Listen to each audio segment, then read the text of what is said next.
Mokshita TGPSC group 1 రిజల్ట్స్లో మనకి 39th rank వచ్చి అదేవిధంగా డిప్యూటీ కలెక్టర్ పోస్ట్ వచ్చే పొజిషన్లో తను ఈరోజు ర్యాంక్ సాధించింది. ఈ ర్యాంక్ ఈరోజు సాధించడానికి తన కారణం ఒక మొమెంటింగ్ ఇన్సిడెంట్ అని చెప్పొచ్చు. ఏప్రిల్ 2021లో తను జేఎన్టీయూలో చదువుకున్నప్పుడు గోల్డ్ మెడల్ వచ్చి, జనరల్గా మనకి ఇంజనీరింగ్ వెళ్ళిన తర్వాత మనకి ప్లేస్మెంట్స్ ఉంటుంది కదా, ప్లేస్మెంట్స్కి వెళ్ళిన తర్వాత బెస్ట్ ప్లేస్మెంట్ డ్రీమ్ జాబ్కి వెళ్ళేటప్పుడు ప్రతి ఒక్కరి డ్రీమ్. కానీ ఆ రోజు జరిగిన ఇన్సిడెంట్ ఈరోజు తనని డిప్యూటీ కలెక్టర్ అయ్యే విధంగా తీసుకొచ్చింది. ఆ ఇన్సిడెంట్ ఏంటంటే తన మాటల్లోనే షేర్ చేసుకోవాలని ఐఎమ్ రిక్వెస్టింగ్. బీటెక్ అయిపోయి I was searching for placements. అప్పుడు అంటే చాలా కంపెనీస్ ఇంటర్వ్యూస్ అటెండ్ అవుతున్న ఆ టైంలో they was a company where I attended an interview. ఆ ఇంటర్వ్యూలో ఏంటంటే 4-5 ప్యానల్ మెంబర్స్ కలిసి నన్ను ఇంటర్వ్యూ చేశాక కంపెనీ వాళ్ళకి జాబ్ ఆఫర్ చేసి ఒక విషయం చెప్పారు. వై నాట్ సివిల్ సర్వీసెస్, నీ పర్సనాలిటీ, నీ వే ఆఫ్ టాకింగ్ అదంతా సేమ్ దానిలాగే ఉంది, why can't you give it a try, your type of that person అని అట్లా చెప్పేసరికి I thought I should serve my country అని చెప్పేసి నేను సివిల్స్కి స్టార్ట్ చేయడం జరిగింది. ఇమీడియట్గా గ్రూప్ 1 నోటిఫికేషన్ వచ్చేసరికి I thought first let's start group 1. ఇట్లా తెలంగాణ అంటే హౌ హార్డ్ ఇంత కష్టపడ్డాం తెలంగాణ కోసం, why can't be so own mother land అని చెప్పేసి ఐ స్టార్టెడ్ 2022లోనే. ఇమీడియట్గా నోటిఫికేషన్ రాగానే I started and this 3 years of journey it has been మొత్తం అప్ అండ్ డౌన్స్ ఉండే, but finally we are here. So మనం ఇంకా మీ గురించి తెలుసుకునే ముందు ఇంకా మీరు ఇంకొక ఇంట్రెస్టింగ్ చెప్పారు. ఇంటర్మీడియట్లో స్టేట్ లెవెల్లో ఫస్ట్ ర్యాంక్ సాధించి జేఎన్టీయూలో కూడా గోల్డ్ మెడలిస్ట్ తను సాధించింది. ప్రతి ఒక్కరు ఏం చేస్తుంటారంటే మంచి జాబ్ జాయిన్ అయ్యి లేకపోతే ఐఐటీస్లోనో లేకపోతే ఫారిన్లోనో ఎంఎస్ చేసుకొని అలా టెక్నికల్ సైడ్ వెళ్ళడం, అది మంచి పద్ధతి కాదని చెప్పలేము. కానీ సివిల్స్ ఇంజనీరింగ్ అయిపోయిన తర్వాత మళ్ళీ సివిల్స్ ప్రిపేర్ అవ్వాలి, గ్రూప్స్ ప్రిపేర్ అవ్వాలి అనే ఒక డిటర్మినేషన్ అనేది it's very risky decision at the time. When you're getting job, again you started that, no, I need to prepare for another job. Yes. That's a very motivating factor. At that time, మీకు role model ఎవరు? Sir నాకు చిన్నప్పటి నుండి ఎట్లా అంటే మా parents కానీ నేను కానీ we have grown up seeing people's problems. అట్లా మా బ్యాక్గ్రౌండ్లో కానీ మా తాతయ్య, మా మామయ్య కానీ, మా ఫాదర్, మా మదర్, వీళ్ళందరూ ఏంటి అంటే you have to be in the people and solve people's problems అన్నట్టు ఆ టైప్ ఆఫ్ ఓరియంటేషన్ ఉంటుంది. సో నాకు చిన్నప్పటి నుంచి అట్లా కలెక్టర్ అవ్వాలనేది డ్రీమ్. అయితే ఇన్ఫ్యాక్ట్ 2014 ఆ టైంలో మా దగ్గర సంగారెడ్డి కలెక్టర్ స్మితా సబర్వాల్ గారు ఉండేవారు. షీ వాజ్ రియల్లీ ఇన్స్పైరింగ్, అంటే చాలా బాగుండేది. తర్వాత అనుదీప్ సార్ కానీ చూసినప్పుడు ఇవన్నీ ఏంటి అంటే moulding hour personality to finally crack this exam అన్నట్టు అట్లా అయింది. అంటే నేను జాబ్ చేసుకుంటూ ప్రిపేర్ అవుదామని అనుకున్నాను, కానీ మా parents help was very immense. అంటే in every possible way, emotional support కానీ, ఫైనాన్షియల్ వేలో కానీ, in every possible way my friends, my parents, my teachers, everyone were very supportive. అంటే వితౌట్ దెమ్ నేను చేసిన ఒక 10% కావచ్చు, అంటే మిగతా అంతా వాళ్ళదే ఉంటుంది. మీ పేరెంట్స్ టీచర్స్ అని చెప్పారు కదా, టీచర్స్ రోల్ అనేది జనరల్గానే స్టూడెంట్ యొక్క కెరీర్ ప్రోగ్రెస్లో చాలా ఎక్కువ ఉంటుంది. మీ ప్రిపరేషన్లో కానీ ప్రతి స్టేజ్లో వాళ్ళు ఇచ్చిన సపోర్ట్ ఏంటి? అంటే చిన్నప్పటి నుంచి కూడా I was a bright student. అది కొంచెం ఏం ప్రాబ్లం అవ్వలేదు నాకు. ఇంట్లో మా మమ్మీ కానీ మా డాడీ కానీ నాకేమైనా రాకపోతే చెప్పడం కానీ అట్లా అన్నీ చేసేవారు. ఈవెన్ ఇప్పుడు గ్రూప్ 1 జర్నీలో కూడా నాకు ఎగ్జామ్స్కి మా ఫాదర్ మదర్ ఇద్దరు కలిసి వచ్చి రీసెంట్ ఎగ్జామ్స్కి మేము 5 hours ట్రావెల్ చేసాము ముగ్గురం కలిసి. అంత ఇమెన్స్ సపోర్ట్ ఉండే అట్లనే వాళ్ళ పిల్లలకు కూడా. అంటే హౌ టీచర్స్ అంటే ఎంత ఫ్రీగా వాళ్ళతో ఉంటారంటే దే హావ్ బీన్ ఇన్స్పైరింగ్ మీ. అంటే వాళ్ళ స్టూడెంట్స్ తోటి ఎలా అయితే ఉంటారో నన్ను అది చూసి ఇన్స్పైర్ చేస్తాను. ఇప్పుడు మీ మదరు ఫాదర్ ఇద్దరు టీచర్స్. మీకు సిబ్లింగ్స్ ఉన్నారు? సార్ మా చెల్లెలు. తనేం చదువుకుంటుంది?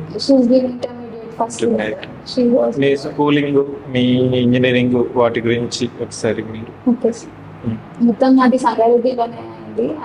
నేను హాస్టల్ పర్సన్ కాదు, పేరెంట్స్ దగ్గర మొత్తం చదువుకున్నాను. మొత్తం ఫస్ట్ చైతన్య స్కూల్లో చదువుకున్నాను, దాని కేశవ రెడ్డి అట్లా. అండ్ తర్వాత ఇంటర్ కూడా సెంట్ ఆంథోనీస్ జూనియర్ కాలేజ్ అని సంగారెడ్డిలోనే ఉంది. అందులో ఐ గాట్ 467 on 470. అది ఆ ఇయర్లో state first rank. Then I have joined JNTU Sultanpur అని జేఎన్టీయూ యూనివర్సిటీలో ఫస్ట్ స్టూడెంట్ కాలేజ్. సో అందులో I completed BTech in 2021 CSC బ్రాంచ్లో. అదే ఇయర్ నాకు గోల్డ్ మెడల్ తమిళిసాయి మేడం దగ్గర నుంచి I taken gold medal, university gold medal. మళ్ళీ మనం ప్రిపరేషన్లోకి వస్తే చేస్తే సో యూపీఎస్సీకి ప్రిపేర్ అవ్వాలనేసి స్టార్ట్ చేస్తారా, లేదు ఓన్లీ ఎక్స్క్లూజివ్గా గ్రూప్స్ ప్రిపేర్ అవ్వాలని స్టార్ట్ చేస్తారా? అయితే 2021లో నాకు ఏజ్ లేకుండా యూపీఎస్సీ. సో ఆ ఇయర్లో నాకు ఏజ్ లేకుండా, సో ఆ ఇయర్ నేను అటెంప్ట్ ఇవ్వలేదు. అయితే 2022 ఏప్రిల్లోనే మనకి గ్రూప్ 1 నోటిఫికేషన్ వచ్చింది. So immediately I have started preparing for that. అంటే ఇంకా నేను చాలా రిగరస్గా ప్రిపేర్ అయింది ఎక్కడ అంటే, ఇదంతా ఒక ఫౌండేషన్ లాగా నాకు చాలా అంటే చాలా రిగరస్గా చాలా. ఇప్పుడు ఒక మ్యారథాన్లో మనం లాస్ట్ స్టేజ్ వచ్చేసరికి ఇంకా ఇంకా ఎక్కువ కష్టపడుతున్నాం. ఆ స్టేజ్ ప్రిలిమ్స్ అండ్ మెయిన్స్ మధ్యలో ఎవ్రీ వీకెండ్ నేను ఇక్కడికి వచ్చి ఎగ్జామ్ రాసి వెళ్ళాను. Most fruitful thing. ఇంటి నుంచి వచ్చేవాళ్ళు ఇక్కడికి ఇంటికాడ ప్రిపేర్ అయ్యి ఇక్కడ వీకెండ్స్ లో వచ్చి రాస్తారు. ఫౌండేషన్ చాలా గట్టిగా వేసుకోవాలనుకుంటారు. ఫౌండేషన్ మీకు సెల్ఫ్ రావడానికి మీరు పెట్టిన ఎఫర్ట్స్ ఏంటి? ఏ బుక్స్ చదివేవాళ్ళు, ఎలా చదివేవాళ్ళు, నోట్ మేకింగ్ ఏమైనా చేసుకున్నారా? అందరూ చదివే బుక్స్ చదివేదాన్ని సార్. కాకపోతే ఏంటి అంటే ఎవ్రీబడి రాసే దానికంటే నేను కొంచెం డిఫరెంట్గా, కొంచెం ఇన్నోవేటివ్గా రాస్తే నా ప్రతి ఆన్సర్లో ఒక ఎక్స్ట్రా 1 మార్క్ వస్తే మొత్తం కలిపి నాకు అందరికంటే ఒక 50-60 మార్క్స్ ఎక్కువ ఉంటాను అనేదే నా స్ట్రాటజీ. సో దానికోసం డిఫరెంట్ టైప్స్ ఆఫ్ డయాగ్రామ్స్ కానివ్వండి, ఇంట్రడక్షన్స్, కంక్లూజన్స్ ముందే ప్రిపేర్ చేసుకొని పెట్టుకోవడం కానివ్వండి, గ్రాఫ్స్ కానివ్వండి, మన ఎకనామిక్ సర్వే, సోషల్ ఎకనామిక్ అవుట్లుక్లో ఇంపార్టెంట్ డేటా పాయింట్స్ అవన్నీ నోట్ చేసుకోవడం కానివ్వండి. సో నాకు ఏంటి అంటే నాకు ఆన్సర్స్ రాసేటప్పటికి ఇంట్రొడక్షన్ అండ్ కంక్లూజన్ నాకు ఎవ్రీ టాపిక్కి ఉంది.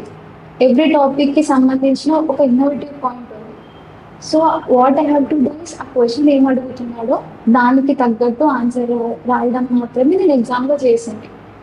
అట్లా బిఫోర్ నుంచి ఏంటి అంటే ఆన్లైన్ రీసెర్చెస్ని నేను చాలా బాగా యూజ్ చేసుకున్నాను. అంటే డిఫరెంట్ ఇన్స్టిట్యూట్స్ నుంచి. కొన్ని ఇన్స్టిట్యూట్స్లో గ్రాండ్ టెస్ట్ చాలా బాగుంటాయి, కొన్ని ఇన్స్టిట్యూట్లో తెలంగాణ మూమెంట్ చెప్పే వాళ్ళు బాగుంటాయి, కొన్ని ఇన్స్టిట్యూట్లో ఏంటంటే మాక్ ఎగ్జామ్స్ ఎన్విరాన్మెంట్ క్రియేషన్ చేస్తారు, అది చాలా బాగుంటుంది. మన దగ్గర అది చాలా నచ్చింది. కొన్ని ఇన్స్టిట్యూట్స్ లో మళ్ళీ ఇట్లా 1-liners కానివ్వండి, డేటా పాయింట్స్ అలాంటివన్నీ కంపైల్ చేసుకోవడం. So groups preparation is just like a drafting the constitution of Indian constitution. ఎట్లయితే మనం డిఫరెంట్ సోర్సెస్ నుంచి బెస్ట్ కలెక్ట్ చేసుకొని బెస్ట్ యూటిలైజేషన్ చేసుకోవాలంటే he made one relevant point here for future aspirants. Groups ప్రిపరేషన్లో మనం multiple source refer చేయడంలో తప్పు లేదు, కానీ బెటర్ రిలవెంట్ సోర్సెస్ని కన్సల్టేషన్ చేసి ఐడెంటిఫై చేసుకొని మనము వాటిని ఎక్కడైతే పాసిబుల్ అవుతుందో అక్కడ కానీ యూస్ చేసుకుంటే. So she's a live example. So తను చెప్పినట్లు స్మితా అగర్వాల్ మేడం ఎట్లయితే రోల్ మోడల్ నుంచి తను ఇప్పుడు రీల్ మోడల్ అయింది, ఫ్యూచర్ వాళ్ళకి రోల్ మోడల్ అవుతుంది. ప్రిలిమ్స్కి వచ్చేకి మనకి సిలబస్ కూడా చాలా వ్యాస్ట్గా ఉంది కదా, మనం అక్కడ టార్గెట్ కూడా ఎక్కువ క్లియర్ చేయడానికి ట్రై చేస్తాం. We save time for mains exams. So how you work out for prelims? ఎందుకంటే అక్కడ మనకి స్టార్టింగ్ టైంలో యూపీఎస్సీకి రిఫరెన్స్ ఉన్నాయి కానీ గ్రూప్ 1కి ప్రిలిమ్స్కి రిఫరెన్స్ లేదు. ఆ టైంలో మీరు ఎలా ప్రిపేర్ అయ్యారు ప్రిలిమ్స్? నాకు మెయిన్స్ ఎప్పటి నుంచి స్ట్రాంగ్ పార్ట్స్ అంటే నేను డిస్క్రిప్టివ్ ఎగ్జామ్స్లో ఇప్పుడు ఏస్ చేశాను, నేను ముందు ఇంటర్లో కానివ్వండి బీటెక్లో కానీ. సో నాకు మెయిన్స్ పైన ప్రాబ్లం లేకుండా all I was worried about was prelims. నాకు ఇంకా ఫస్ట్ 3 ప్రిలిమ్స్ క్లియర్ చేశాను, కానీ 3 ప్రిలిమ్స్ అప్పుడు నేను పడ్డ టెన్షన్ మెయిన్స్ అప్పుడు అంత పడలేదు. ఎందుకంటే prelims is such a vast thing. మనకు అసలు ఏం చదవాలో ఎక్కడ చదవాలో ఫిగర్ అవుట్ చేసుకోవడానికి చాలా టైం పడుతుంది. అట్లాంటిది what I did is basic sources తోటే స్టిక్ అయి ఉండడం ఈజ్ ద బెస్ట్ థింగ్ అని నాకు అర్థమైంది.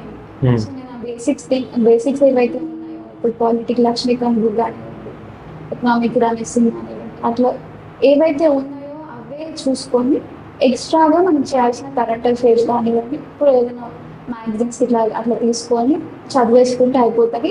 మల్టిపుల్ రివిజన్ రివిజన్స్ చేయాలి. ఇక్కడ మనకి ప్రిలిమ్స్లో కూడా మనం ఎంత చదివినా కానీ ఎగ్జామ్లో ఇచ్చిన డిమాండ్ ఆఫ్ ది క్వశ్చన్ అనేది మనం అడ్రస్ చేస్తేనే, లేకపోతే ఏ బి 2 ఆప్షన్స్ ఉంటుంది, మనం ఏ పెడితే బి కరెక్ట్ అవుతుంది. సో దానికి మీరు ఏమైనా టెస్ట్లు రాశారు, సివిక్ సెంటర్ టెస్ట్లు కానీ ఏమైనా రాశారు? ఎలా ఉపయోగపడింది అప్పుడు మీకు? అంటే ఫస్ట్ ప్రిలిమ్స్ అప్పుడు మనకి అందరికీ కూడా చాలా టైం మేనేజ్మెంట్ ఇష్యూ చాలా. కానీ నేను ఒక 5 or 6 క్వశ్చన్స్ తప్ప నాకు ఎక్కువ ప్రాబ్లం కాలేదు. ఎందుకంటే దాని బిఫోర్ నేను ఇట్లానే టెస్ట్ సాల్వ్ చేయడం జరిగింది అనమాట. అంటే రియల్ టైమ్ సిచ్యువేషన్ లో ఒకవేళ నేను 2.5 hours కూర్చొని నేను సాల్వ్ చేయగలుగుతున్నానా లేదా అని టెస్ట్ చేసుకోవడానికి నేను డిఫరెంట్ ఇన్స్టిట్యూట్స్ కొన్ని పేపర్స్ అట్లా సాల్వ్ చేశాను. తర్వాత సెకండ్ ప్రిలిమ్స్ వచ్చేసరికి నేను ఎవ్రీ వీక్ ఒక్కొక్క సబ్జెక్ట్ చదువుకొని మన సివిక్ సెంటర్ ప్రింట్అవుట్ చేసుకొని సబ్జెక్ట్ వైజ్ ఎగ్జామ్ వైజ్ రాశారు. సో ఎవ్రీ వీకెండ్ 150 క్వశ్చన్స్ ఖచ్చితంగా మనం పెట్టేసుకున్నాను. సో కొంచెం కాన్ఫిడెన్స్ అనేది కొద్దిగా ఎక్స్పీరియన్స్ వచ్చింది. సో ప్రిలిమ్స్ కి ఇక్కడ మోక్షిత చెప్పే మాటల్లో నేను చెప్పాల్సింది ఇక్కడ ఏంటంటే, ఫిలిమ్స్ అనేది నెగ్లెక్ట్ చేయలేము. మెంటల్ బ్లాక్ చెప్పాలంటే మీకు యూపీఎస్సీ ఫిలిమ్స్ రాసే వాళ్ళకి తెలుస్తుంది. ఇక్కడ మనకు కొంతవరకు నెగిటివ్ మార్కింగ్ లేదు కాబట్టి 150 క్వశ్చన్స్ కొద్దిగా రిస్క్ తీసుకోవచ్చు. But at the same time ప్రిలిమ్స్లో filtering stage lakhs of students రాస్తుంటారు కాబట్టి మీరు ఫౌండేషన్స్ స్ట్రాంగ్గా పెట్టుకొని మనల్ని టెస్ట్ చేసుకోవాలి. ఎగ్జామ్లో అన్ఎక్స్పెక్టెడ్గా ఉంటుంది కాబట్టి ఆ ఫీర్ పోవాలి. అదే కదా మీరు చెప్తున్నది. మెయిన్స్కి ప్రిలిమ్స్కి మీరు ఐడెంటిఫై చేసిన సిమిలారిటీస్ ఏంటి, డిఫరెన్స్ ఏంటి, how uniquely you adapted strategy to get into? ఎందుకంటే మీకు వచ్చిన స్కోర్ అనేది 504.5. సో అన్నిట్లో బెస్ట్ 85 to 90 మార్క్స్ అనేది యావరేజ్గా వచ్చింది. సో మీరు ఎలా చేస్తారు? అయితే ప్రిలిమ్స్కి మెయిన్స్కి ఏంటంటే basics are same sir. Foundational books కానివ్వండి, ఏవైతే మనం మల్టిపుల్ టైమ్స్ ప్రిలిమ్స్ ముందు రివైజ్ చేసుకున్నామో అవి సేమే ఉంటాయి. కొన్ని అడిషనల్ టాపిక్స్ ఇప్పుడు మనకి ప్రిలిమ్స్లో తెలంగాణ మూమెంట్ లేదు, అది మెయిన్స్లో తెలంగాణ వస్తుంది. ఎస్ఏ ప్రిలిమ్స్లో లేదు, మనకి దీంట్లో వస్తుంది.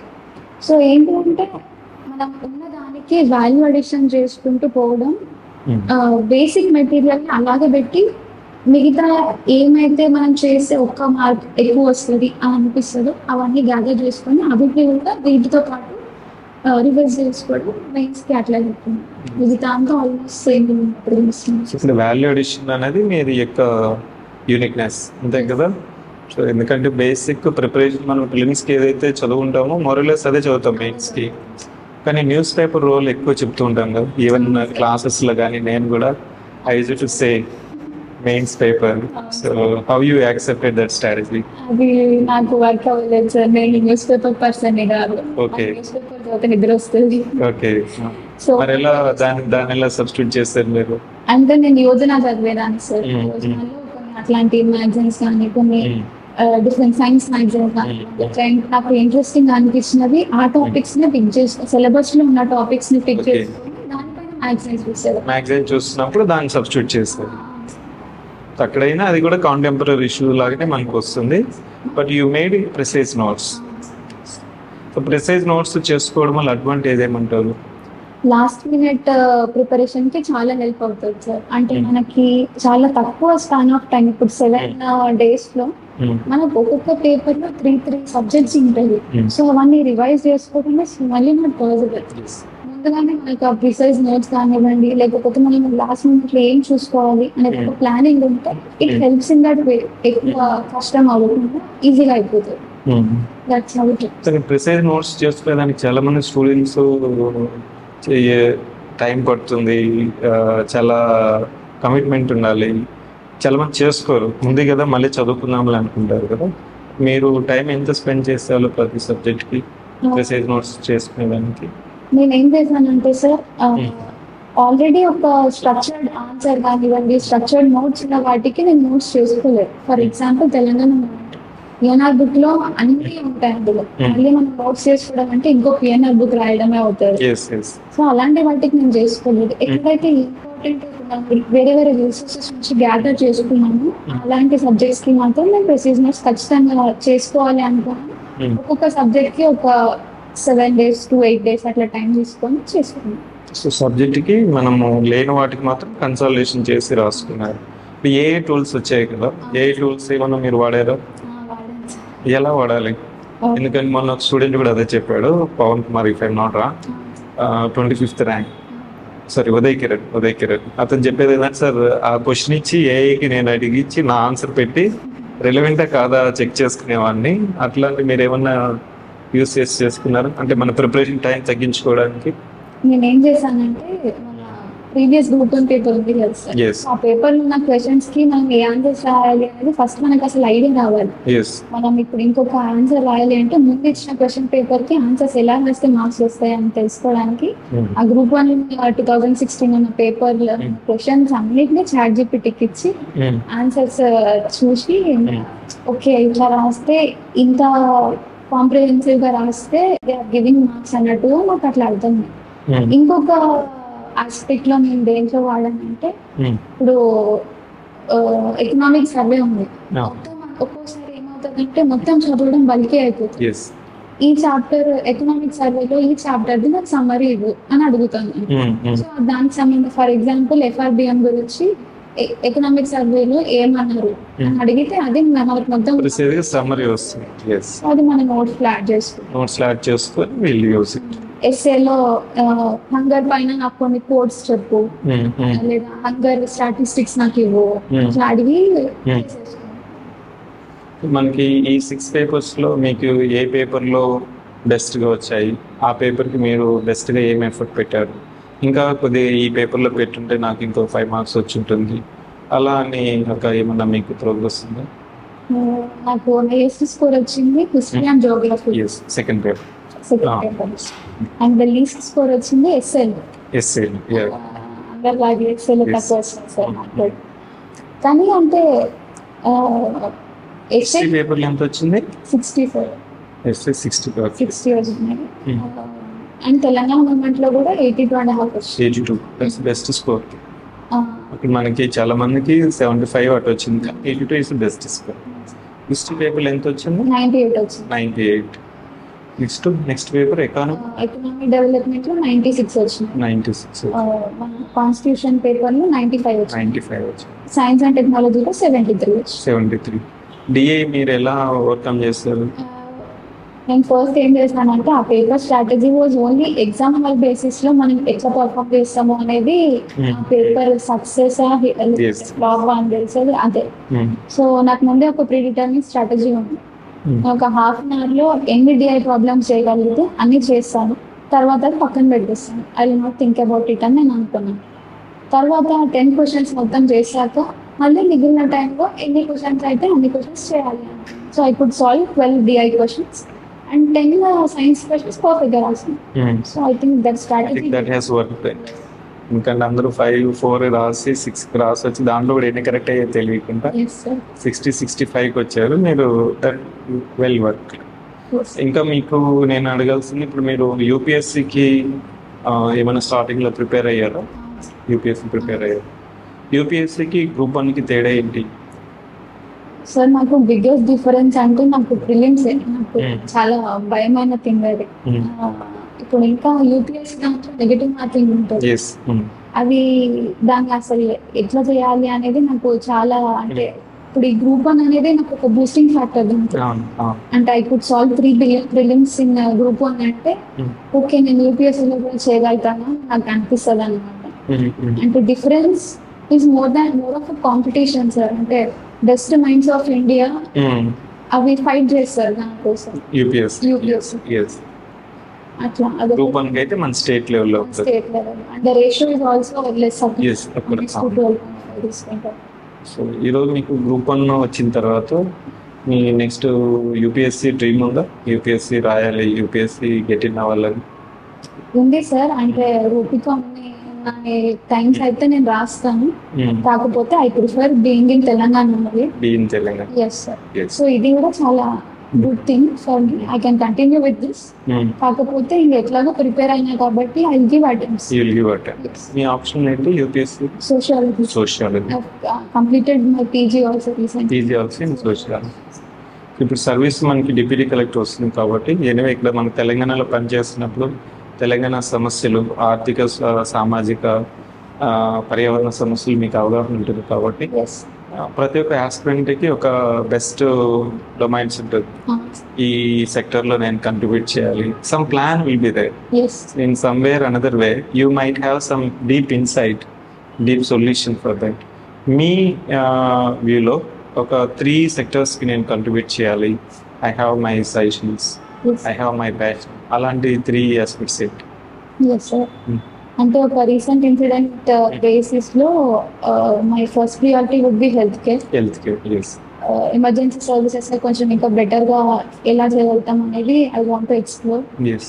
The second thing is any education. Reason for it? Yes sir. అంటే రీసెంట్లీ మా ఫాదర్ ఎక్స్పైర్ అయ్యారు. It was a very sudden incident. అంటే ఎమర్జెన్సీలోనే ఇది అయిపోయింది. కుడెంట్ టేక్ టు హాస్పిటల్ తీసుకెళ్ళలోపే ఇది అయిపోయింది. So want to raise awareness regarding these things. Unusual deaths కానివ్వండి, లేకపోతే అన్హైజీనిక్ థింగ్స్ కానివ్వండి, what all is contributing to these health factors అనేది I want to create an awareness. And any possible వేలో if I can do that it would be good. So primary health care ఎంతైతే ముఖ్యమో yes emergency response system yes అది మనం experience అయినప్పుడు పడే pain కానీ వేరే వాళ్ళకి మీకు తగ్గించే స్కోప్ ఇప్పుడు మీకు కంపల్సరీ మీకు స్కోప్ ఉంటుంది కాబట్టి so I definitely acknowledge your. అంటే ఇక్కడ ఎమర్జెన్సీ రెస్పాన్స్ సిస్టమ్ మన దగ్గర ఇండియాలో అంత ఉండదు, పర్సనల్ లెవెల్లోనే తీసుకోవాలి. గవర్నమెంట్ రెస్పాన్స్ కానీ ఇది కానీ మనకి అంత యాక్సెసిబుల్ ఉండదు, ఎస్ సార్. ఉన్నా కానీ టైంలీకి రాదు, అవేర్నెస్ ఉండదు. ఎస్. నెక్స్ట్ ఆస్పెక్ట్ ఏంటి? Next aspect would be education. Education. What I feel is education ఒకటి చేంజ్ చేస్తే there are many problems in India which can be solved easily. అందుకని అంటే ఇప్పుడు క్రైమ్ కానివ్వండి, లేకపోతే ఇన్ఫాంట్ మోర్టిలిటీ కానివ్వండి, ఎర్లీ మ్యారేజెస్ కానివ్వండి, everything is linked with education. So education అనే ఒక ఆస్పెక్ట్ పైన మనం ఫోకస్ చేసి if you can educate all people and give them quality education, then అన్ని రకాలుగా మనం డెవలప్ అవుతాం అనేది నా థాట్. మీ వ్యూలో ఎడ్యుకేషన్ అంటే ఏంటి? ఎలాంటి ఎడ్యుకేషన్ మనం ఇవ్వాలి? Yes sir. నాకు Japan way of education is very inspiring sir. అంటే వాళ్ళు ఏం చేస్తారంటే it's not just about studying something, it's the whole personality mould into. అంటే నువ్వు ఎంత స్పోర్ట్స్ కానివ్వండి, how well you treat people, how well you behave with others, and దాంతో పాటు ఇంకా స్టడీస్ కూడా. అంటే it should be all round. Nurture అయ్యేది it should be all round అన్నట్టు నాకు అనిపిస్తుంది. Education third aspect health education aspect would be environment sir. అంటే we have seen many tragedic things happening around the world. ఇప్పుడు రీసెంట్గా earthquakes కానివ్వండి, everything. The more we protect our climate, the more it protects us అని I feel. Yes. మనకి వృక్షో రక్షితి రక్షిత అంటారు కదా, చిన్నప్పటి నుంచి చదువుకుంటూ వస్తుంటాం. So protect environment, it protects this back. సో మీకు మీ ఇప్పటి వరకు వచ్చిన జర్నీలో ఇంటర్మీడియట్లో మీరు స్టేట్ టాపరు, జేఎన్టీయూలో గోల్డ్ మెడలిస్ట్, ఇప్పుడు మీరు డిప్యూటీ కలెక్టర్ అయ్యారు. ఈ 3 సక్సెస్ వెరీ సిగ్నిఫికెంట్. ఈ మూడింటికి మీకు ఒక ఇట్ హెస్ గివెన్ సాటిస్ఫాక్షన్. ఈ మూడిట్లో మీకు మెమరబుల్ మూమెంట్ ఏది? గ్రూప్ 1 అని చెప్పొచ్చా, లేకపోతే గోల్డ్ మెడల్ అని చెప్పొచ్చా, లేకపోతే స్టేట్ ర్యాంక్ చెప్పొచ్చు? నాకు తెలిసి స్టేట్ ఫస్ట్ సార్. ఎందుకంటే that is my first significant achievement. అది అసలు అది ఏంటో కూడా అక్కడ ఏరియాలో తెలియదు.